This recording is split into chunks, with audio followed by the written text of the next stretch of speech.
दोस्तों, अगर आप बाज़ार में अपना पैसा इन्वेस्ट करना चाहते हैं तो अभी जुड़े एंजल ब्रोकिंग के साथ में, क्योंकि यहाँ आपको मिलती है एक अच्छी एडवाइस और भरोसेमंद सर्विस, और यहाँ अकाउंट ओपन करना भी है बिल्कुल फ्री ऑफ कॉस्ट। तो आज ही जुड़े एंजल ब्रोकिंग के साथ में। अकाउंट ओपनिंग लिंक डिस्क्रिप्शन में है। आज ही अपना अकाउंट ओपन कराएं। आशीष जी स्टूडियो में पधार चुके हैं और वो चर्चा करते हुए दिखेंगे एक आईपीओ की जो बाजार में खुला है। और कुछ बातें मैं बता दूं, ट्रैवल स्पेस से है, फेस वैल्यू 1 है और मूड माहौल आईपीओ के लिए अच्छा नहीं है। तो ठीक है। रेट गेन ट्रैवल टेक्नोलॉजीज, ये आईपीओ है जो आज से सब्सक्रिप्शन के लिए खुलने जा रहा है। 9 दिसंबर थर्सडे तक खुला रहेगा।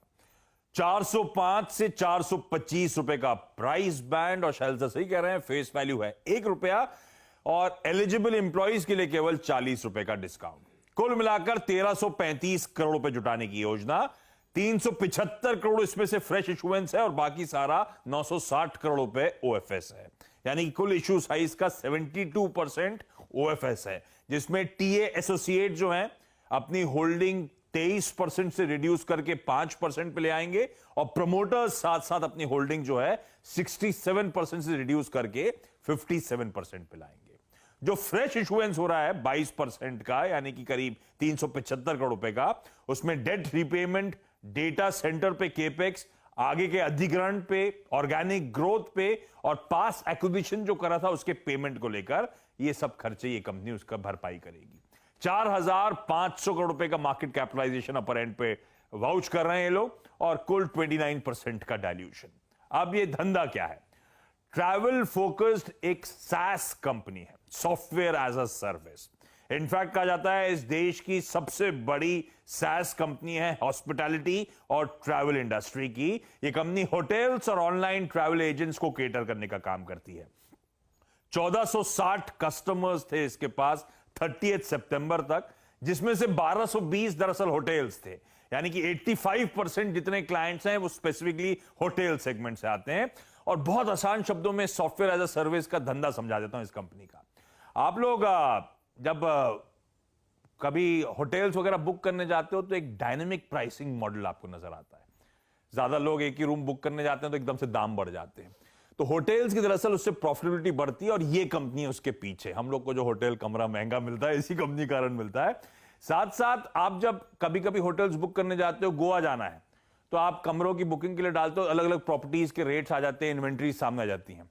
वो ट्रैवल एजेंट्स के लिए वो काम ये कंपनी इन्वेंट्री का पाइल अप करके देती है। और साथ साथ कभी भी हम किसी होटल चेन या किसी को भी लिखते हैं सोशल मीडिया पे तो उनका जल्दी से रिप्लाई आ जाता है। इस कंपनी के डेटा सेंटर्स दरअसल उनके लिए सोशल मीडिया मैनेजमेंट भी करते हैं। ये है इस कंपनी का दरअसल धंधा। 65% रेवेन्यूज नॉर्थ अमेरिका से, और ग्रॉस रेवेन्यू रिटेंशन इसका 90% प्लस का है। अब फाइनेंशियल्स आपकी स्क्रीन पर आएंगे। लास्ट 2 साल दिक्कत भरे थे क्योंकि कोविड का सबसे ज्यादा इंपैक्ट हुआ था ट्रैवल और टूरिज्म पे। तो इस कंपनी की रेवेन्यूज गिरे, इस कंपनी के लॉसेस क्लॉग होते हुए नजर आए। दिक्कत भरा समय था, और ध्यान रखिए ओमाइक्रॉन के चलते अनसर्टेन एनवायरमेंट अभी भी कंटिन्यू होता हुआ। कल जो एंकर बुक आई है उसमें 599 करोड़ रुपए जुटा लिए 34 एंकर इन्वेस्टर्स से अपर एंड पर। लॉट कैलकुलेशन आपकी स्क्रीन पर आ जाएगा, और मोस्ट लाइकली ये कंपनी शायद 17 दिसंबर को, अगर ये आईपीओ सक्सेसफुल रहा तो 17 दिसंबर को लिस्ट होगी। जी हाँ, 17 दिसंबर को इसकी लिस्टिंग होनी है। और जिस स्पेस में है ये, जिसको अगर आप देखें टारगेट करते हैं, वो स्पेस ओमिक्रॉन के नए डेल्टा के ये कोविड के नए अगर आप देखें स्वरूप से शायद थोड़ी प्रभावित हो रही है इंडस्ट्री। और बाकी अगर आप देखें आईपीओ मार्केट में सेंटीमेंट कैसा है ये आप जानते हैं। लेकिन शैल जी, मंत्रणा तो आप ही करते हैं आईपीओ पर, लेकिन जो इंसान जिस प्रकार का उदाहरण देना, समझ लीजिए कि उसके दिमाग में जहन में कुछ चल रहा है। आशीष लगता है गोवा में कोई रूम ढूंढ रहे हैं। अब बताइए, कहीं तो जाके अपने आंसू पहुंचेंगे ना। राजस्थान तो बुलाया नहीं गया तो गोवा ही चलते। अच्छा, 2-3 बातें क्लियर करवाना चाहता हूं मैं। ये एक टेक्नोलॉजी कंपनी है जिसका नाम है रेट गेन ट्रैवल्स। तो ये एक ट्रैवल साइट नहीं है, ये जरा क्लैरिफिकेशन आपको पहले ही दे दें। और 72% ओएफएस है एक लॉस मेकिंग कंपनी का, जो कि ट्रैवल और टूरिज्म सेक्टर से जुड़ी हुई है। और जहां पर हम लोग काफ़ी पिछले 2-3 सालों से प्रभाव आते हुए देख रहे हैं कोविड का। अब ऐसा करते हैं, अखिल राठी साहब को जोड़ते हैं। ध्यान दीजिए, ये एक फेस वैल्यू का शेयर है और आपके सामने जो प्राइसिंग आएगी उसको आपको 10 से गुणा करना पड़ेगा ताकि आप एक्चुअल प्राइस जानें। राठी साहब नमस्कार, शुभ दिन। क्या कीजिएगा, एक टेक्नोलॉजी कंपनी जो लॉस मेकिंग है आपको आईपीओ के बाजार में आती हुई दिख रही है और उस समय जब आपको प्रकोप दिख रहा है कोविड का बढ़ता हुआ, क्या राय? गुड मॉर्निंग शैल जी। देखिए, रेट गेन की बात करेंगे तो जैसे आपने बताया टेक्नोलॉजी कंपनी है और हमने लास्ट 3-4 महीने में देखा है कि बहुत सारी टेक्नोलॉजी कंपनीज ने अपना आईपीओ लाया है जो लॉस मेकिंग है।